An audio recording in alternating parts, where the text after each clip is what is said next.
It is the 14th of March, 2022. It's time for episode 16 of Morning Kombat Extra Credit. Hello, everyone. My name is Luke Thomas. I am one half of the regular Morning Kombat duo. Of course, Brian Campbell joins me for Big MK. This is kind of like Little MK, just the extra stuff we didn't have time to get to on the bigger show. Today, we'll be focusing our attention on UFC Vegas 50. Let's take a look at the names we're going to highlight today, or at least the fights. Now, if they're not highlighted, that doesn't mean I'm not going to talk about it. There were some other interesting fights that I'll give a little bit of honorable mention to, but here are the 5 that we're going to be spending the majority of our time on. Sodiq Yusuff taking on Alex Caceres, Drew Dober versus Terrance Mckinney, Alex Pereira taking on BRUNO Silva, Javid Basharat taking on Trevin Jones, and then Miranda Maverick versus Sabina Mazo. I gathered that there were some other fights that were more exciting than some of the ones that I picked, but I picked these for a very particular reason. So without further ado, thumbs up on the video if you haven't already, subscribe if you have not already. And with that, let's get this party started, shall we? Okay. We go to the featherweight division. Sodiq Yusuff defeats Alex Caceres 30-27, 30-27, 29-28. A bit more competitive in certain respects than the scores might somehow indicate, although the 29-28 kind of speaks to that. But it's not about which round did Caceres win or not. Sodiq Yusuff, now he had been off for a while. I believe he was coming off of a loss as well to Arnold Allen. Let me double check the dates on this. So prior to Saturday, Sodiq Yusuff had fought twice in 2019, once in 2020, once in 2021. He had lost that one to Arnold Allen, who, of course, headlines UFC London, I believe, of one of the more underrated fighters in the division. And it had been almost a year since he had been off. And so given those considerations, and I think he had a really bad bout with COVID, and so there was a lot of things that had delayed, I think, his return and, the path that he was on. And Caceres had won 4 or 5 in a row to get to this point. He has really improved. And so he really deserved this fight. Made a lot of sense, even from a ranking standpoint. I think like 12 and 15. But in the end, what you saw was that Yusuff did have some problems with range. Caceres was countering him. Caceres was finding ways to use his length. And that gave, at least certainly in that first round, Yusuff had a little bit of trouble finding him with his hands. But the real big adjustment, which is no big insight, but it's worth going over for just a second, was they were at open stance, right? So they had one person in orthodox, one person in southpaw. I think the southpaw was Caceres, the open was orthodox, the open was Yusuff. Oh, sorry, the orthodox was Yusuff. Excuse me. And the whole point here is he had to go to basically not just one weapon, but one central weapon around which he built a few other things. The inside leg kick. Now he went outside leg kick. He tried to go high kick with it. He was varying it up, or when he threw it or he would feint it, sometimes he would get a reaction and he would try to throw a punch over the top because that was bringing Caceres to him, right? So on the one hand, you're like, well, definitely Yusuff struggled with the range here, and definitely he struggled with the counter punching. But because he is such a gifted and prodigious kicker, as well as an overall sort of Muay Thai kind of striker, he was able to go back to it over and over and over again. And it was punishing, it was damaging, it was clearly having an effect on the movement and the ability of Caceres to even counter or explode into range or whatever he needed to do. It was a little one note because Yusuff could keep hitting it, and it definitely changed the fight. It won him the fight, but it wasn't like it crescendo to something all powerful where he was, he couldn't get up. This wasn't Nick Serra, who wouldn't get off the canvas or something like that. This is a case where his opponent was still able to hang around, and so for those reasons, they're still a little bit dangerous. But obviously, what it shows is that Yusuff was able to make an adjustment. His offense was limited as a consequence, but he did still have enough not only to get the win, but to showcase. He was building things around it, not just other weapons, but then he was feinting into it. You saw him a lot of times kind of leaning over to the left, baiting it, looking for a reaction. Then he would kick the outside of the leg. So he was putting other things around it. So on the one hand, I'm not going to say underwhelming because I don't think that's right. But on the one hand, not a full showcase of what I think the upside of Sodiq Yusuff is. However, it spoke to some of his strengths already as a kicker, and then being able to fight a limited but effectively disciplined game plan over the course of 15 minutes, having been relatively inactive over the last 2 years. That's a big win for him. He needed this one. This was a tougher test than I think the odds on paper may have indicated. Caceres is a veteran. He's seen it all. He's tricky. He's, again, massively improved. Remember, Caceres heading into this contest had beaten in a row. He lost to Crone Gracie in 2019, who we haven't seen in a while. Then he beat Steven Peterson, Chase Hooper, Austin Springer, Kevin Kroom, and Seung Wong Choi. These are not names of the level of Sodiq Yusuff, but they were convincing enough. And again, he had 2 of those by way of rear naked choke. And so that was the other part that the commentators noted. Keeping it at range not only limited Yusuff's vulnerability to the punches, it also limited any kind of scrambly, they were attacking with punches and one got across the center line and now your back is exposed. Then you have a real big problem. So he was able to avoid situations like that. So you had to kind of work for it a little bit longer. And again, a little bit, I'm not going to call it one note, but a little bit centered around a singular dimension. But by itself, given some of the larger circumstances, I still believe Sodiq Yusuff, one of the more premier younger talents in this division, had a tricky opponent and was still able to pass it. And then you got to love the moxie afterwards to call out a guy like Thug Nasty, which is what he did. So happy to see Sodiq Yusuff back. A good performance from him. I definitely think a good one overall. And hopefully more to come from him. For Caceres, he lost here, but he didn't look terrible by any stretch. So I think he will continue his UFC run, and he will still give opponents who are, maybe not in that top 10, top 15-ish space, the toughest fight per se. But if you're not in that space, then he definitely will. Okay, we go to the next one. This is one of many. Now, of course, the Clear Roundtree fight was amazing, but we kind of talked about that on regular Morning Kombat. But here, Drew Dober in the lightweight division taking on Terrance Mckinney on short notice. Mckinney was coming in at 3:17 of the first round. Now, remember, Mckinney had come into this contest on an absolute tear. He beat Matt Frivola in his UFC debut in 7 seconds, and then he beat Fares Ziam in the first round as well. We talked about the hand stripping that he went to in that sequence. Remember, he had the back of Fares Ziam, and he actually fed his arm into him so he could get 2-on-1. So when the 2-on-1 was there, he was like, aha, perfect, can grab the wrist, and then he snatched the throat and the whole 9 yards. So here he was against Drew Dober, and he comes out like a house on fire, hits him with a flying knee, 2 punches, hooks, follow up, and Drew Dober is in trouble from the word go. Honestly, 15, 20 seconds in, and he is in deep trouble. He tries to hang on. He is able to hang on, and he gets hurt again. And I think there was a takedown at one point. Maybe nothing consequential really happened there. They get back to their feet. Then they separate. But you'll notice that, like, at the times Dober was rocked and he was hurt. It wasn't like Mckinney wasn't landing on him. He was. But Dober was still moving, covering up. So some stuff was landing real bad. Some stuff wasn't landing at all. Some stuff was landing partially.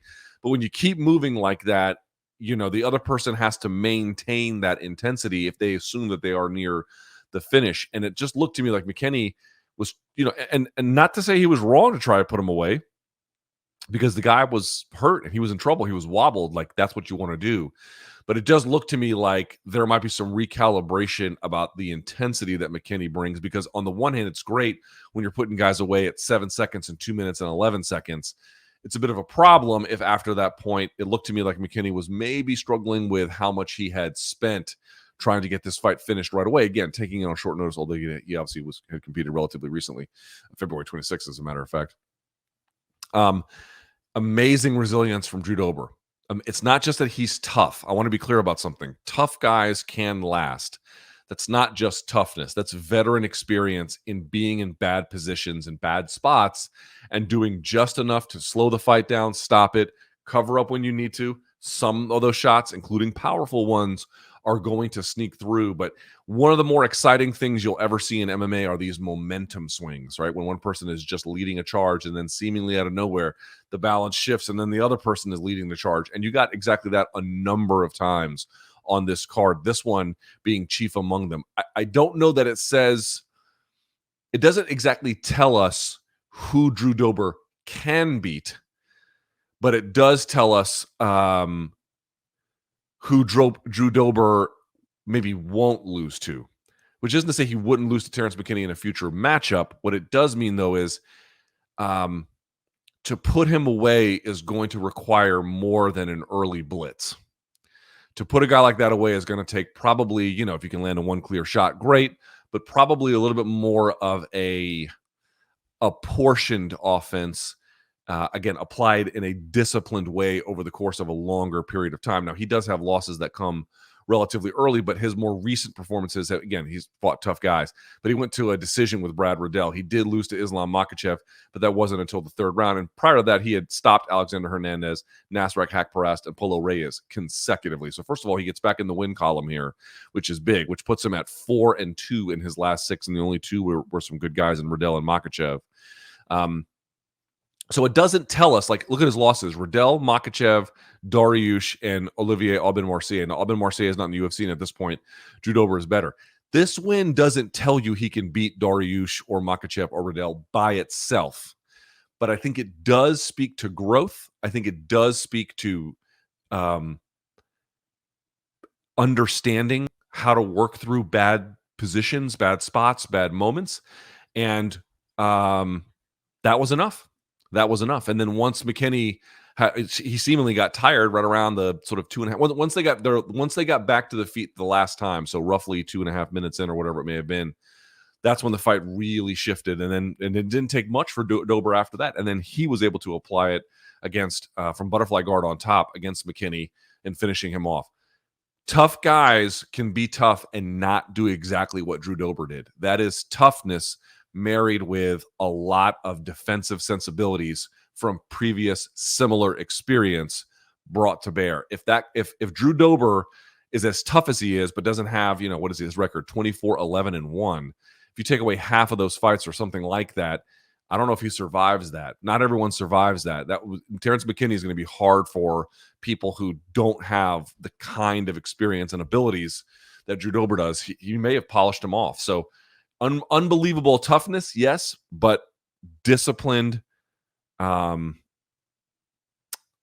resilient, evasive when he needed to be, and understanding of not knowing how, balancing urgency with cool-headedness. You can't just lay there. You got to cover up. You got to move, but you don't want to just flail or fire back something stupid and get caught. There's a little bit there that has to be mixed together, and knowing how to juggle those. It seems like it's obvious. It is not obvious. It takes a very experienced competitor to know how to weigh those things. And I think that's the reason why you got that. All right, we move on to the third fight here of what we're talking about. And this will be the feature one we talk about for just a second. Alex Pereira at middleweight defeating Bruno Silva, 30-27 across the board. I thought that Silva may have won around there, maybe round 2. Some people thought. Couldn't have given him round 3 because he got rocked in that one. So the question here is just how good is Alex Pereira? Well, he's obviously quite good. And we talked about this a little bit on MK, but I really want to focus in on it more here. Pereira, how does he stand? He stands tall. He bounces a little bit, and his hands are about where you can see on the screen. They're not here, although sometimes he'll go up there. But he typically likes to stand at range. He likes to use his length, particularly with front kicks, leg kicks to then create an angle, that kind of a thing. He does use his range really, really well, obviously. But he gets hit a little bit in this fight. Now, Bruno Silva, I think, was being overlooked a little bit prior to this contest. Certainly, he had not fought and defeated a kickboxer the likes of Alex Pereira. But I think there was this assumption he was like just a knockout guy. Like, well, Melvin Mendelhoff's a decorated kickboxer as well, but somebody who sort of just blasts big strikes in MMA and sometimes finds some success. They tend to wilt against the better ones. But he had, I thought, some decent tricks here. One, he did have a couple of takedown attempts a little bit earlier in the fight, went away from them later. And it looked to me like they were calculated. If he could get them, he would, but he wasn't going to spend a ton of energy trying to keep him down. I do wonder, especially after that leg lace in the first round that Silva hit, somebody else who might be a little bit more aggressive about that kind of fighting could put Alex Pereira in trouble. So something to think about. Although in this case, it didn't cost him so badly. Or much at all, really. But although Silva was able to get some offense off the standing up and then the clinch break. But Pereira has some good strikes. Did you guys notice how good he is about finding the right hook when Bruno would lunge with something and then cross his center line, and then he would come over the top? So if someone is standing this way and then they fire a punch past you, right, he would punch over the top of that, essentially, from the opposite side. This was an open stance fight as well. Really, really nice stuff from there. And then he's real good about making you pick a defense and then attacking the weaknesses of that defense. I'll give you a perfect example. when Silva was standing way far away, Silva would have his hands, kind of here-ish. And then when he got close, you would see him bring high hands here, which is not in any way wrong per se.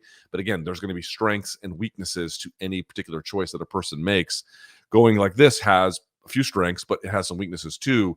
And what you would notice is that the hooking punches of Pereira, they're real narrow. He doesn't take super wide punches. He takes them real short, man. He digs them too. That left hook to the body of his, that left hook over the top, when he would throw linear punches, and then the hands would come a little bit closer, a little bit closer, a little bit closer. That would open up just enough of an angle behind this side where then he would whip a shot around it, or he would touch. And then the elbows would come up and he would dig a shot underneath it. Boy, those are nice. Super, super nice. But Silva was able to get in with some double jabs, some blitzes, some overhands. In the clinch, certainly Pereira was able to body him a little bit with superior positioning and some good knees, but he got hit a little bit there on the exit as well. He took a few shots of damage. I'd like to pull up his numbers here if I can from Fight Metric. We can't say a whole lot about it because it's still so early, but let me see what they say about this fight. How many shots did he take here? So, well, only his 5th total fight, 2nd in UFC. I mean, he landed a lot. He landed a lot more than BRUNO Silva. From significant strikes, he landed 108 to 59, and that sounds about right. He did surrender 2 of 8 takedowns, so he defended 6, which is pretty good. The distribution is the interesting part. Pereira targeted, I should say, 55% to the head, 37% to the body, just 6% to the legs, which makes sense if you're worried about the takedown. BRUNO Silva, headhunting a little bit more, 66% to the head, 13% to the body, 20% to the leg. You notice that Silva was able to back him up with hand combos and then chop at him on the leg on the way out, which was great because it's just sort of free offense you can catch at the end. Who else was doing that this week? Boric against Burnell was doing that as well. So that was really nice. The second round was where you had the pretty close offense, almost identical significant strike numbers, Silva being actually a little bit more active, but in that first and third, especially the third where he got wobbled. So listen, he fights tall, he fights long, he uses his feet well to get out of the way of things. He's a real good master of range. His balance is excellent. You notice he's usually, for the most part, unless someone's kicking at his legs and he's in motion, have you noticed how he always has his feet under him and he's able to throw hard punches when he wants to because his balance is so good? Everything about that is really, really nice. But he gets touched up a lot more. I know the comparisons are inevitable in MMA thus far. Obviously we'll have to see how he does against the upper tier of the division and how that all looks. And then the last fight didn't tell us a whole lot. And again, BRUNO Silva's being a little bit underrated. All of those caveats notwithstanding, he does get hit a bit. Silva landing significantly, 59 of 147, 72 of 160 overall. Control time of 3 minutes and 15 seconds, but in the end, not a whole lot he could do with it. The point I'm trying to make here is Pereira had a lot of things where he looked really, really good. There's obviously his stand-up is tremendous, but as it stands in MMA thus far, his defense is not as impenetrable as you might reputationally assume. That doesn't mean he doesn't have a good chin. That doesn't mean that someone's just going to take advantage of this and he's just some smoke and mirrors. It's not what I'm saying. I'm just trying to point out some of the differences. Izzy is much more an evasive guy. I think a guy like Pereira, from what I've seen in MMA, where he's touching the lead hand and he's bouncing, a little bit more of a distance bounce rhythm kind of guy. And each style has its benefits and its downsides, but I think that will mean in MMA he will get touched up, relatively speaking, a fair bit. Let's go to the next fight in the rundown here. There's some good ones here too, by the way. The Matthew Semmelsberger fight, guy out of this area, not too far from here. AJ Fletcher put it on him early and he turned it around late. That was pretty interesting. But we'll go to Javid Basharat taking on Trevin Jones. Basharat wins 30-27 on 2 of the judges' scorecards, 29-28. Maybe he lost the third or the end of the third. We talk about the young guys on this podcast a lot, Ignacio Bahamondes, and I forget who I mentioned last week. Here's another guy. Who was it last week? I can go ahead and pull this up. The young kid. I don't want to forget his name or her name. Jalen Turner. So we have Bahamondes, Jalen Turner, and you can add a guy like Basharat to that list. First of all, he's got an all-star crew there with coaches, Jake Shields and some other ones. He has not at all fully developed his offense, and I can't believe how developed it already is. Now, there's a couple of things he was doing that I didn't necessarily see a ton of value in this particular fight. There were some stance switches. I don't know exactly how much good they did him. Certainly, he would have a different perspective. We'd have to ask. I can't say. This was another open stance fight to the extent that Javid was fighting in orthodox. I believe that's right. Yes, he was fighting orthodox, which he did the majority of the fight. He would switch to south on occasion. And from there, you could see him having to negotiate the problems a little bit early, where he didn't know exactly what Trevin Jones was going to give back at him, and he was sometimes getting countered a little bit coming in. But over time, you can see him begin to figure it out. End of the first, really. By the second round, he won the first, but he was cooking in the second for sure, where he was able to attack to the body with all kinds of diverse strikes. He was able to maintain range and get out of the way. He was able to put combinations together and pressure Jones backwards and find angles. Dude, this young guy, again, I think he's 23, 24. For as advanced as his game is at 24 and the bantamweight division, dude, look out. Javid Basharat is a name you should remember. It's impossible for me to say what his ceiling is at this point. And the reason why I put this fight in here is because I did not see a lot of acclaim because of some of the action on the other fights. But Javid Basharat impressed me significantly in this fight. To have the nimbleness and the calmness and it's still, you watch his game, he's still always in attack mode. Like the gas pedal is always to the floor. And sometimes that gets him a little bit in trouble. Again, there's times where he makes some tactical choices where it's hard to know exactly what benefit might be served from that, given the series of other choices. But the overwhelming majority of the choices he makes and his understanding of how to set up his weapons and his range and how to execute and to fight someone in an opposite stance and to deal with the various threats they were posing, which is in the boxing department, it was a little bit more even. But to the extent that Javid could mix it up, which is to say go kicks and then hands, not just kicks like Yusuff. Of course, Yusuff was not just kicks, but that was really heavily kicking. This was much more mixed with what is. But my point is, when it became just boxing, he was in trouble. But Javid Basharat has a modernity to his game that is impressive, super impressive. And like all of these young guys, you see them deal on the offense. You're like, God damn, it's good. The defense could be upped a little bit. Although I would say of the three names I've mentioned, Basharat, Turner, and Bahamondes, I would say Basharat has the best defense, at least, in the three fights I've compared. Basharat might have some of the better defense. Let me look at his numbers in this case as well. I know that, but why aren't you talking about this fight? What you talking about this fight? I'm telling you, this kid, Javid Basharat, is impressive.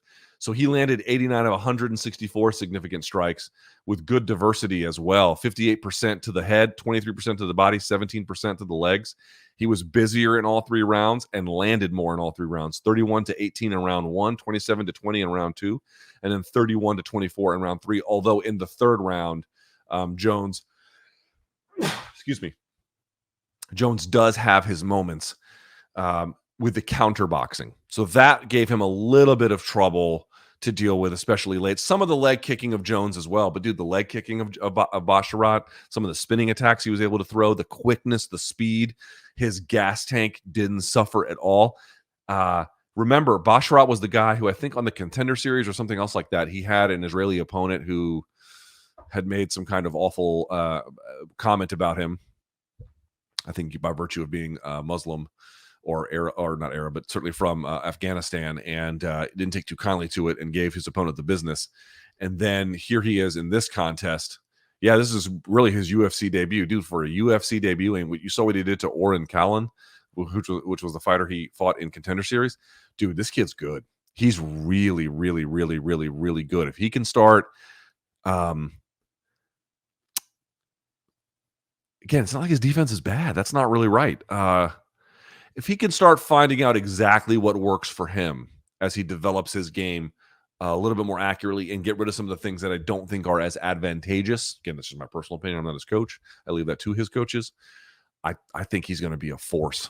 Javid Basharat is super, super, super talented and really caught my attention on a card where he had a decision win. I don't think there's even any knockdowns in this contest. Nope, no knockdowns, no sub attempts. And I still walked away being like, dude, are people looking at how good he is? He is very talented. All right, next fight on the card. I believe this is the last one of the main ones we'll talk about. Miranda Maverick taking on Sabina Mazo, rear naked choke, 2:15 of the second round. Sabina Mazo, I didn't know this, had moved over to the East Coast, I guess, to train with Glover Teixeira and Alex Pereira, and she was previously at King's MMA. I don't know exactly what prompted the switch. I don't know any of those circumstances. I didn't see a ton of change in her game. When she gets cooking and people give her range, she had 2 head kick, I think at least one, maybe even 2 head kick knockouts on the regional scene, because these fighters would give her, they would try to pressure her, but they weren't very good at it. Then they would kind of stand in front of her and just circle a little bit, and she would time these head kicks with the volume and working behind her jab, and they just wouldn't have any answer for it. And she sent these people into the land of wind and ghosts. But in the UFC level, she has a bit of a problem with it. She has 3 losses in a row: Davis, Agapova, and now Maverick. In the last 2, she's been finished. She does have wins over Dobson, JJ Aldrich, and Justine Kish, but Aldrich, who was on this card, but Dobson and Kish are no longer in UFC, so those wins have not held up necessarily all that well, though the Aldrich win did, but that was a split. The point I'm trying to make is you could see she was pressuring, but she was kind of waiting around, giving Miranda Maverick way too much room to move. If you're going to fight tall, they got to be at the end of your range, not just so far apart that range is almost irrelevant at that point. Because then Maverick, you knew what she was going to do, dude. You knew it. She was going to blitz in. She was going to try and cut angles. She was going to get in. She was going to get out, mix in takedowns. And it was exactly what you saw. She disguised them all really well. And she needed a strong performance here as well, given, the kind of ho-hum fight against, well, it was close against, against Barbara. It was kind of ho-hum against Blanchfield.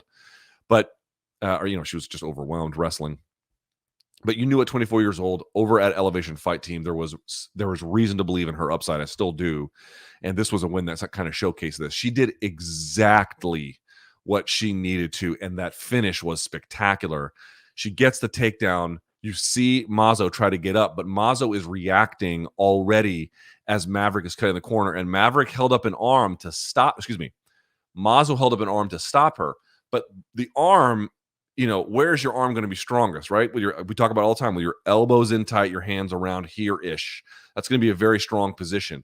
The further the elbows get away, and then the further your arm gets behind you, the weaker it's going to be. You can't have your body here, and the arm, you'll often see people will shoot a takedown, and then the person on top stuffs it. And then what do? They go to cut the corner and get behind him. And a lot of times the person fires up an elbow and a hand, and they wrap the waist, and then the person can't go around. That's fine if you're facing each other or if they have a slight angle.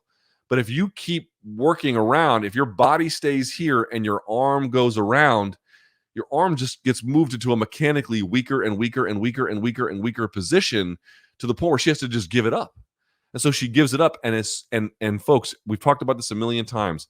You have a much better chance of securing a submission in MMA. I know they say position before submission, and that's true. But you can balance that. It's not one or the other. You can balance that with trying to get into an advantageous position, so that once you're getting to the back, you're like, okay, I got to the back. Now I'm going to try the choke. If you do it that way, your chances, you could get the choke. You can hand fight and get it. But if you can lock up the throat a little bit in transition as you move into position, and she's able to do that because, remember, she's ahead in the scramble of Mazo. She's getting an angle on Mazo, and she is several steps ahead. So Mazo would have to turn into her just to catch up. Just to catch up, she has to turn into her. So it was a safe call at that point to lock the throat, and then fully, as she drops the arm, then fully commit to the position. And even then, she was kind of still off to the side, but the throat was so in, and then the hand, I guess she had a bicep grip, and then this hand must have been tucked, or however she held it. Again, you can usually, I was initially taught by the great Danny Ives by doing this, but whatever she did with the hand, it was too late. It was too late. So these guys who can lock in something, some kind of clamp, some kind of cheat that lets them get halfway to the submission before they've arrived there, once they get there, they're going to be in a much better spot to finish. And that's exactly what you saw here. So basically, what's the story? Miranda Maverick was better everywhere. It looked like she got lumped up on her left side. She did have to go to the hospital, but obviously people get hit in MMA, so there's no real,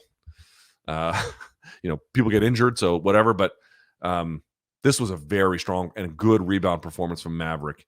Mazo, she might get bounced. I'm not sure what's going to happen with her in the UFC, but this was not a strong showcase. And if you're going to be tall and you want to fight tall, you know,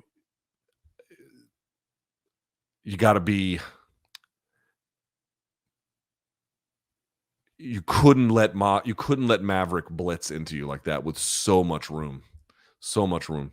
Couple of honorable mentions here. Let's go through them very quickly. We'll talk about the Cody Brundridge and Dalka Lungiambula fight.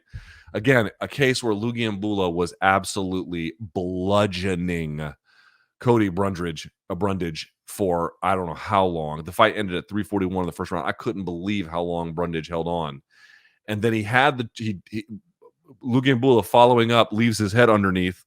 And so Brundage snatches it, sits for the guillotine into full guard, and gets it. The choke didn't necessarily look too deep, but Cody's like, I get people with it all the time. Only reason why I say it wasn't too deep was it was in, but the elbow wasn't like completely driven underneath the shoulder. You could still see it a little bit, but it was tight. And the only thing was Lungiambula must have been just totally overwhelmed by it and surprised by it because he never uses his left hand to hand fight. He just kind of waits and then just taps. It's like, dude, got to get that hand involved. But I think he was caught so by surprise that it's weird. Sometimes you'll see it. It's like guys get caught by surprise and their only reaction is that they know how to stop things when things get bad, slowly and accumulatively. Like things might get worse, but they at least have a sensibility about hand fighting. One of the benefits about attacking people with submissions who are not like super accustomed to fighting them off, they don't have 15 years on the mat or whatever, is if you get past those checkpoints that they are used to experiencing, even if their signals increasing danger, everything falls apart. Everything falls apart. You've raced past their known universe of submission defense. Like they know they're supposed to grab the hand, but it escalated to a point so quickly that they lose themselves. And so he didn't even use his left hand other than to signal surrender. So Cody Brundage showing unbelievable heart and was bending over a lot. I think if Lungiambula was throwing punches like Mckinney was against Dober, I don't know if Brundage makes it either. Not that he wasn't getting hit hard, but McKinney's a bit of a sniper and can use his knees and stuff. Lungiambula is a physical force, but you can't make errors in this business. You can't make errors. This is the difference between fighters who win and loses. Who makes errors? And then lastly, there's two more. The Guido Canetti fight taking on Chris Moutinho. We talked about it on MK. I appreciate how tough Moutinho is. I appreciate him taking these, the last one anyway, on short notice, the one against O'Malley. I don't know if he's ready for this level. I'm pretty sure he's not. And I don't say that as an insult. I say that to his benefit. Like, it's not, if you're not UFC ready, you don't want to be here. It's a bad place. And then last but not least, Azamat Murzakanov finding that takedown. I go back and I watched it. He does put the hands out, which as he leads that charge for the knee, which gets, and Chukwi, I think is how you say it, to lean to the side he wants, and then the knee comes right up that. So he was baiting that. And if you notice, he doesn't come at this angle. He actually comes at this angle with his hands that way, looking for the side. It's not a super hard angle. It's just a slight deviation off a center line. And he uses that to fire the knee, almost hidden a little bit behind the left hip. But it lands just the same. Incredible, right? Incredible. What was your favorite fight? What did you like? What did you not like? Who stood out to you the most? And more importantly, how do you rate Alex Pereira after Saturday? Does he seem to you like a decent matchup for Adesanya? He asked for Jared Cannonier. Do you agree with that matchup, and how would it go? I would love to see your analysis in the comments below. Okay? So thumbs up on the video, hit subscribe. This has been episode 16 of Morning Kombat Extra Credit. This is where we get to the fights that we didn't get to in the major Morning Kombat podcast. I appreciate you guys tuning in. I'm Luke Thomas. Until next time, enjoy the fights.